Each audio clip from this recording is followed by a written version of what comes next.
அடிச்சு உங்க போட்டோக்களை போட்டுக்கிறத விட தமிழ் மக்களுக்கு, நம் மக்களுக்கு, ஏழை எளியோருக்கு நலத்திட்ட உதவிகளையும் வழங்கி அவர் முகத்தில் சிரிப்பை பார்ப்பதுதான் என்னுடைய பிறந்தநாள் விழாவில் நான் காண்கின்ற மகிழ்ச்சி என்பதை எங்கள் அண்ணன் உதயநிதி ஸ்டாலின் அவர்கள் எங்களுக்கு சொல்லிக் கொடுத்திருக்கிறார்கள். அந்த வகையில்தான் எழும்பூர் சட்டமன்ற உறுப்பினர் என்கின்ற முறையில் என்னை நீங்கள் 2021 உங்களுக்கு பணியாற்றுவதற்காக சட்டமன்ற உறுப்பினராக சட்டமன்றத்திற்கு தேர்ந்தெடுத்து அனுப்பினீர்கள். அன்று முதல் இன்று வரை உங்களோடு நான், உங்களுக்குள் நான் என்ற அடிப்படையில் தான் பணியாற்றி வந்து கொண்டிருக்கிறேன் என்பது உங்கள் அனைவருக்கும் நன்றாக தெரியும்.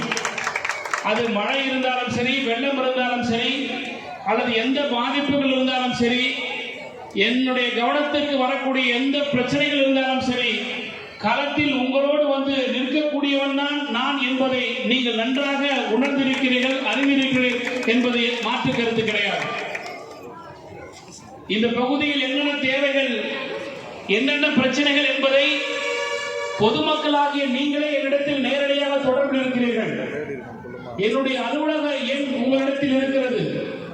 என்னுடைய அலுவலகத்திற்கான செயலி உங்களிடத்தில் இருக்கிறது.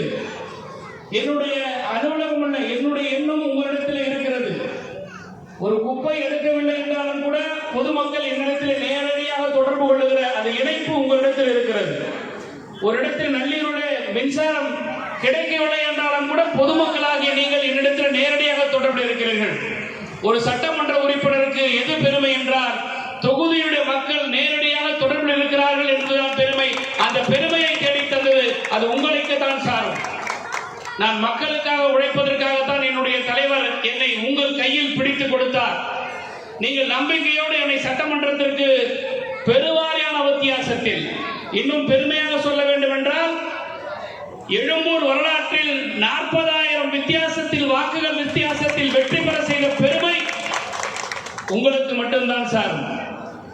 இதுவரை எழும்பூர் சட்டமன்ற தொகுதியில் 38,862 வாக்குகள் வித்தியாசத்தில் திராவிட முன்னேற்ற கழக ஒரு வேட்பாளரை தேர்ந்தெடுத்த பெருமை இந்த தொகுதியில் இருக்கக்கூடிய உங்களைத்தான் சாரும். அப்படி பெருவாரியான வாக்குகள் வித்தியாசத்தில் வெற்றி பெற செய்த உங்களை, உங்களோடு இருந்து பணியாற்றுவதுதான் என்னுடைய கடமையும் பொறுப்பையும் என்பதை உணர்ந்துதான் பல்வேறு காலகட்டங்களில் பல்வேறு நிகழ்ச்சிகளில் உங்களை நான் தொடர்ந்து சந்தித்துக் கொண்டுதான் இருக்கிறோம். இருந்தாலும் கூட நான் ஏன் உங்களை எல்லாம் அழைத்து இதை தர வேண்டும் என்று சொன்னால், இன்றைக்கு விழாக்களை எப்படி வேணாலும் கொண்டாடலாம். ஏழை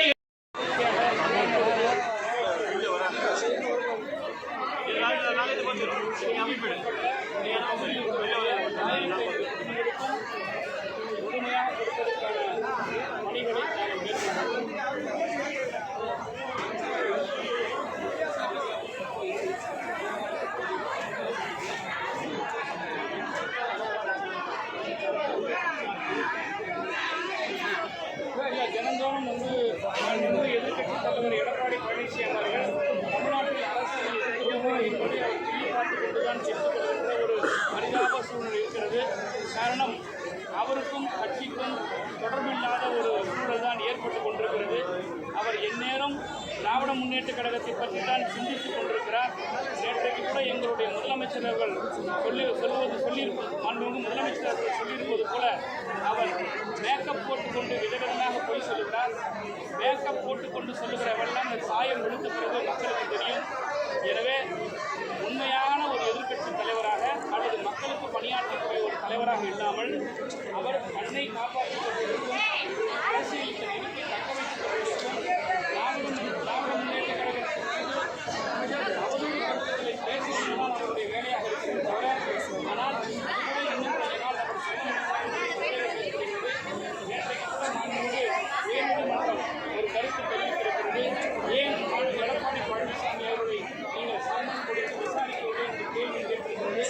அன்றைக்கு அவர் முதலமைச்சராக இருந்தால் விசாரிக்கவில்லை, இன்றைக்கு அவர் முதலமைச்சர்களே ஏன் விசாரிக்கவில்லை என்று கேட்டிருக்கிறது. எனவே நீதிமன்றத்தினுடைய படிக்கட்டுகளை ஏறுவதற்காக காத்துக் கொண்டிருக்கிற பழனிசாமி அவர்கள்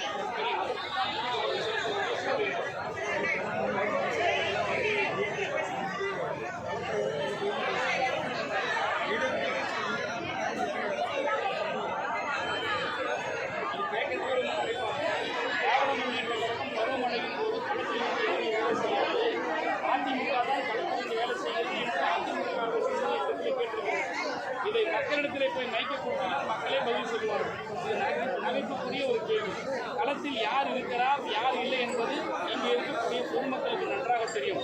நான் என்னுடைய உரையிலே கூட சொல்லியிருந்தேன், கொரோனா பெருந்தொற்றின் போது உயிரை துச்சமென வைத்து களத்தில் நின்றது திராவிட முன்னேற்ற கழகம் கட்சி தானே தவிர மற்ற எந்த கட்சியும் கிடையாது.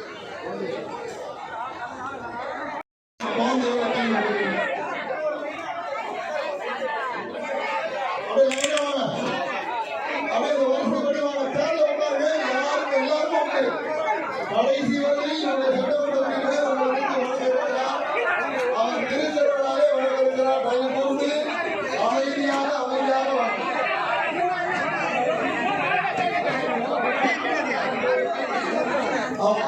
விஜயலட்சுமி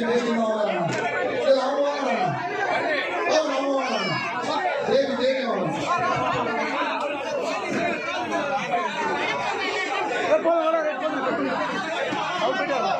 ரெண்டு டோக்கன் நீங்க ஒருவருக்கு ஒரு டோக்கன் தான். அப்படியே வாங்க, லைனா வாங்க, அமைதியா வாங்க, சீக்கிரமா முடிஞ்சிடும், அமைதியா வாங்க. சதீஷ், அந்த சீட்ல இருக்கிற ஒரு உட்கார யாரும் சந்தில வர வேண்டாம், சைட்ல வர வேண்டாம். காவல்துறை நண்பர்களுக்கு உதவி வேண்டுகிறோம். எல்லாம் ரைட் சைட்ல வாங்க.